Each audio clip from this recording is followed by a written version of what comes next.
ವೀಕ್ಷಕರೇ ನಮಸ್ಕಾರಗಳು. KG news India ವಾಹಿನಿಯಲ್ಲಿ ಅತ್ಯಂತ ನಿಖರವಾಗಿ ಸುದ್ದಿಗಳನ್ನು ನೋಡಬಹುದು. ಮುಂಡಗೋಡ ತಾಲೂಕಾ ಭೂ ಹಕ್ಕುದಾರರ ಹಿತರಕ್ಷಣಾ ವೇದಿಕೆ, ಕರ್ನಾಟಕ ರಾಜ್ಯ ಸಿದ್ದಿ ಬುಡಕಟ್ಟು ಜನಪರ ಸಂಘ ಹಾಗೂ father Victor Lobo vice chancellor saint Joseph university Bengaluru ಇವರ ಸಂಯುಕ್ತ ಆಶ್ರಯದಲ್ಲಿ ಸರ್ಕಾರದ ಕಾರ್ಯದರ್ಶಿಗಳು, ಬುಡಕಟ್ಟು ಕಲ್ಯಾಣ ಇಲಾಖೆ, ಕರ್ನಾಟಕ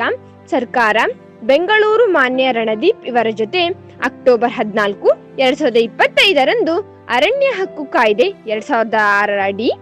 ಅರಣ್ಯ ಹಕ್ಕಿನ ಮಾನ್ಯತೆಯ ಪ್ರಕ್ರಿಯೆಯಲ್ಲಿ ಕೊರತೆ, ನ್ಯೂನತೆ ಹಾಗೂ ಪರ್ಯಾಯ ಕ್ರಮಗಳ ಕುರಿತು ನಡೆಸಿದ ಚರ್ಚೆಯಲ್ಲಿ ಭಾಗಿಯಾದ ಕಡಿಮೆ ಜಿಪಿಎಸ್ ಆದ ಬಗ್ಗೆ,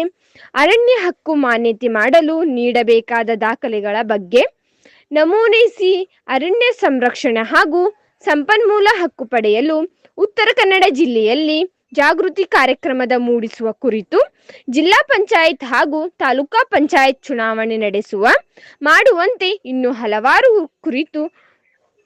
ಚರ್ಚಿಸಲಾಗಿದೆ.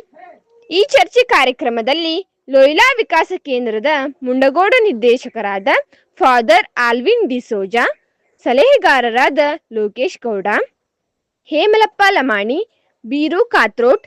ಜೂಲಿಯನ್ ಸಿದ್ದಿ, ರಾಜ್ಯ ಸಿದ್ದಿ ಬುಡಕಟ್ಟು ಜನಪದ ಸಂಘದ ರಾಜ್ಯಾಧ್ಯಕ್ಷರಾದ Benith, Basavantappa R Pujar, KG channel ಅನ್ನು ಸಬ್ಸ್ಕ್ರೈಬ್ ಮಾಡಿ ಮತ್ತು ಪಕ್ಕದಲ್ಲಿರುವ ಬೆಲ್ ಬಟನ್